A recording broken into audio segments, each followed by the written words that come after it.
Wow, it's me, the Bi Book Boy. You guys, it is the first Saturday of September of 2020, which means two things. We are less than 2 months away from Halloween, which means it's now socially acceptable for me to constantly talk about thrillers on this channel. Get ready, guys. I'll try to make it gay thrillers, but still thrillers. It's gonna be a time. I'm so excited.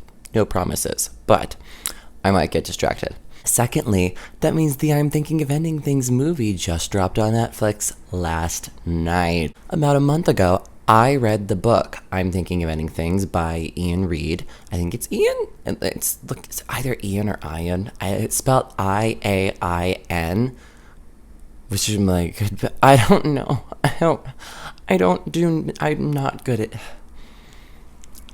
at names, you guys. Anyway, when I read it, I found out there was a movie coming out, so I decided I was gonna wait and do a joint book/movie review. So let's get started. Oh my god, you guys, this blanket is so soft. I'm Thinking of Ending Things is a short novella.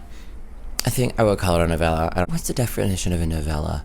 Somebody help me. It's a very short book that follows a young girl who is not named and her new boyfriend Jake as they take a road trip to his small hometown to go meet his family. And she is thinking of ending things.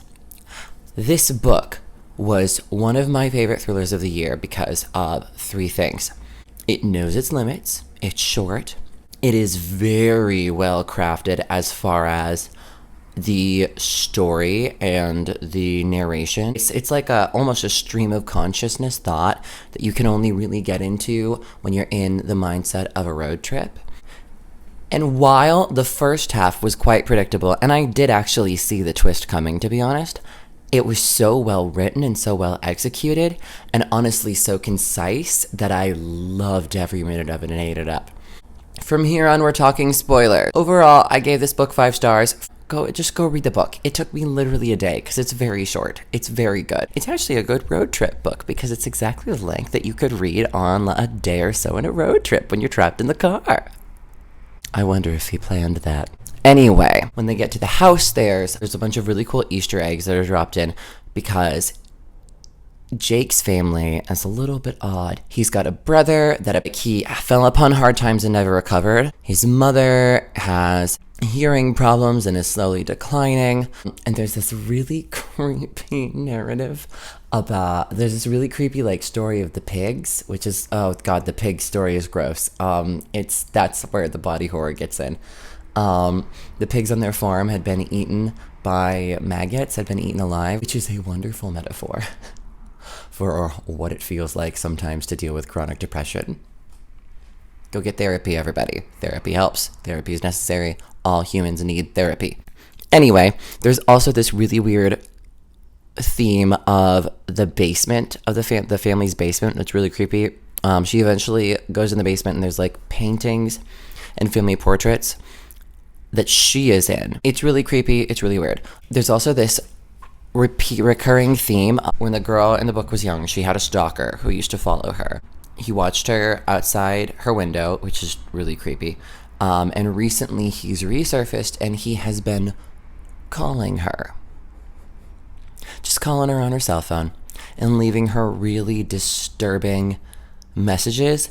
Now, these messages are not threatening to her. They're him calling her and having an existential crisis on the message machine.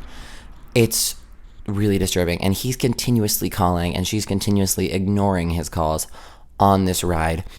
Anyway, they get back in the car to go back because she used to be at work the next day. It's snowing horrifically. Sorry, I'm just gonna go through the rest of the book because it's very important to my review of the movie. She's gluten intolerant, so she couldn't eat the chocolate cake that was dessert.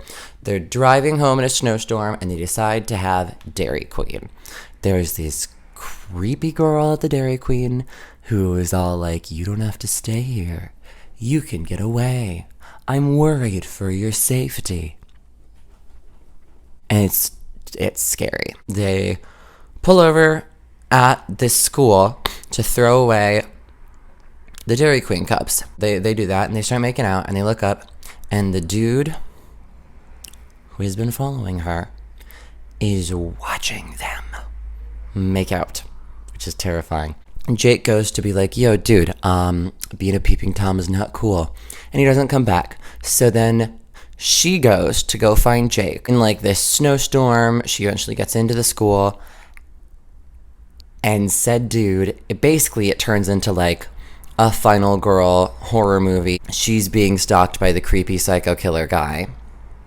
And it's really good and very terrifying as she's like fighting for her life through this high school. Okay. Really high key spoiler alert here. If you don't want the ending to be spoiled, skip this part. Okay. 3, 2, 1. Her inner monologue slowly gets more foggy and foggy until you realize she does not exist. She's a figment of Jake's imagination. She's a fractal of his personality, and he is actually the janitor at this school. His parents have been dead for a very long time.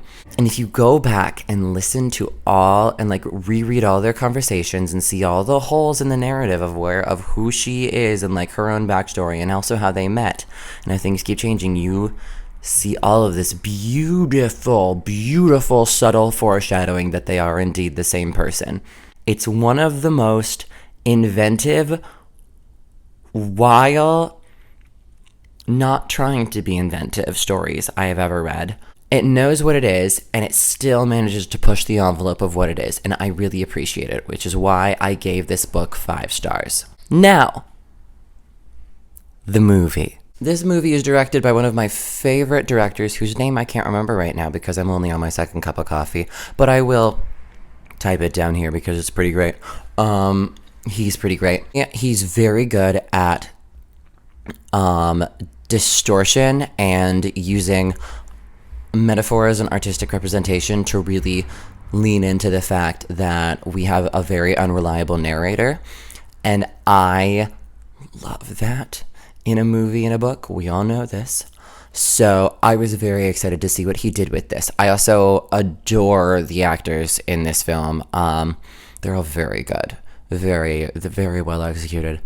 And I did enjoy the dialogue. That being said, the reason why the book is so terrifying is because the use of her internal monologue makes it possible for us to be constantly on edge, but not know why we should be on edge. We have no reason to be nervous, but we are, because of her internal monologue in the car.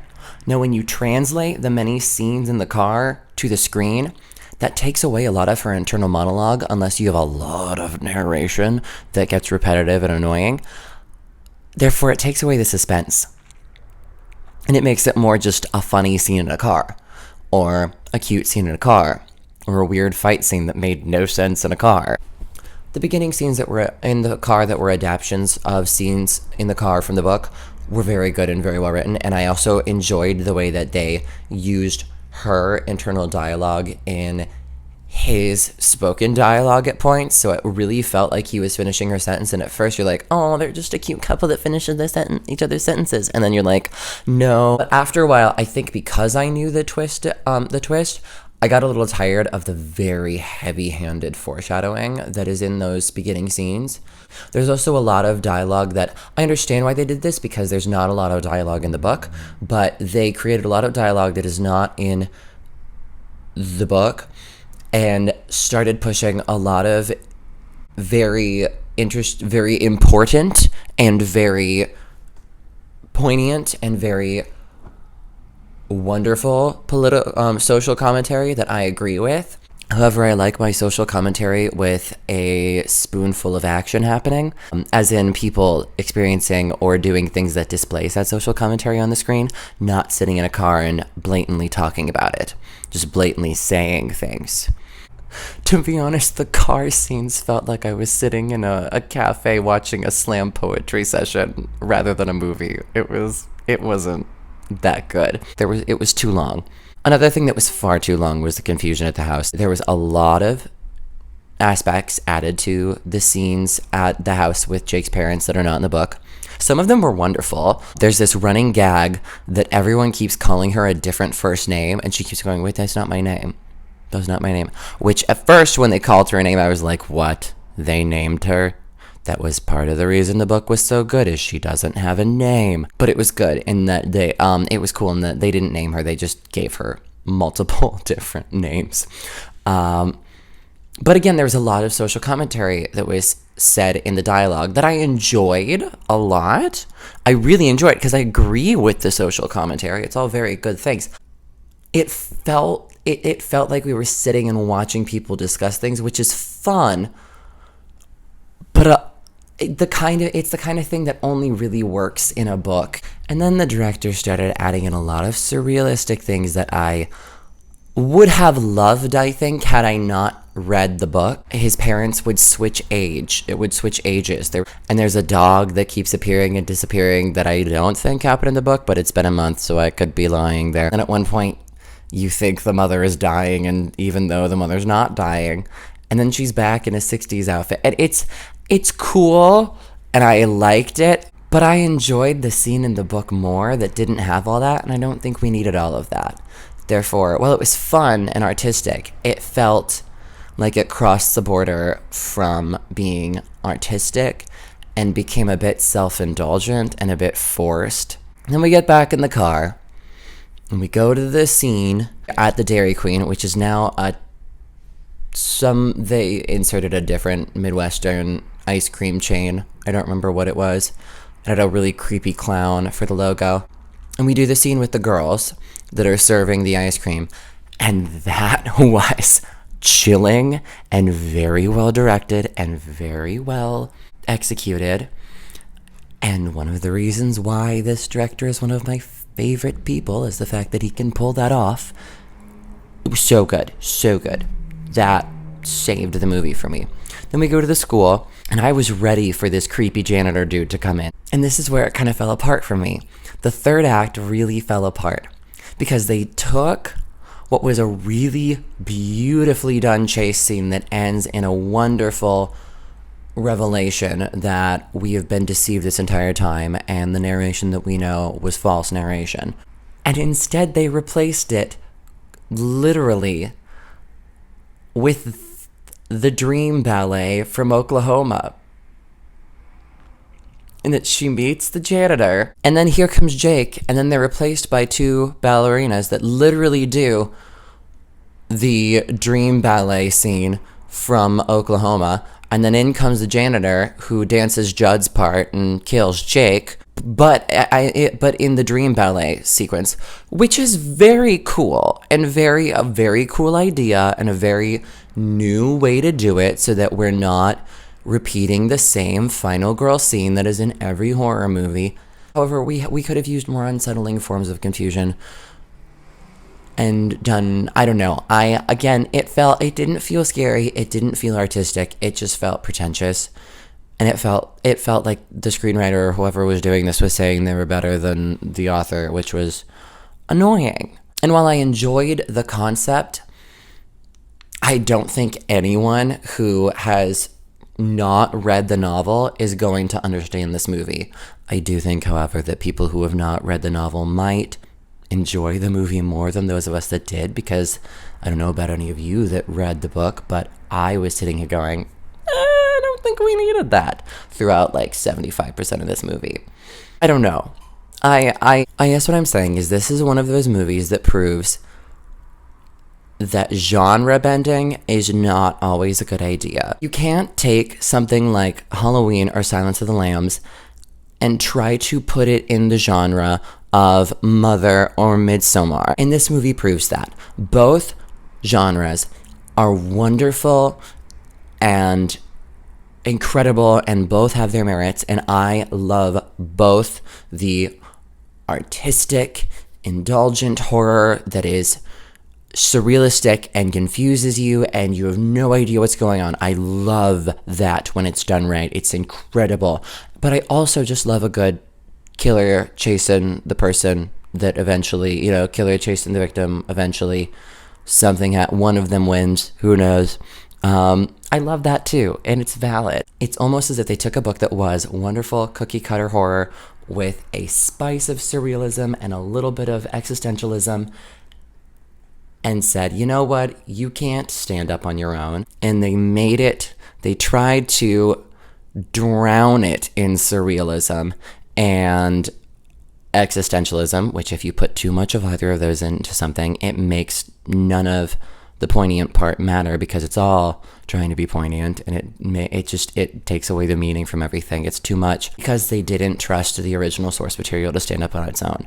And I personally believe that the source material more than stood up on its own. It ran marathons on its own. So I guess in the end of things is what I'm saying is, if you have not interacted with this content at all, go watch the movie first and then read the book, which I know is sacrilege on BookTube, but that's what I'm saying. That way you won't be disappointed by the movie. If you've already read the book, please watch the movie and comment below, because I want to know what other people are thinking. Maybe I'm living in a vacuum and and I missed some great thing about this, and I would love to have a discussion about this in the comments. So please comment below and tell me things. And that's all I got for you today, because I gotta go to work. If you enjoyed everything, like, comment, and share this video for the YouTube algorithm so that my channel starts going and we get more people into this discussions. As always, I love you guys, and if you want more semi-regular chaotic bisexual content, hit that subscribe button and ring the notification bell so that you get my videos whenever I decide to post them. They're getting more frequent, but they're also getting more chaotic. And until next time, this has been the Bye Book Boy. I'm saying bye.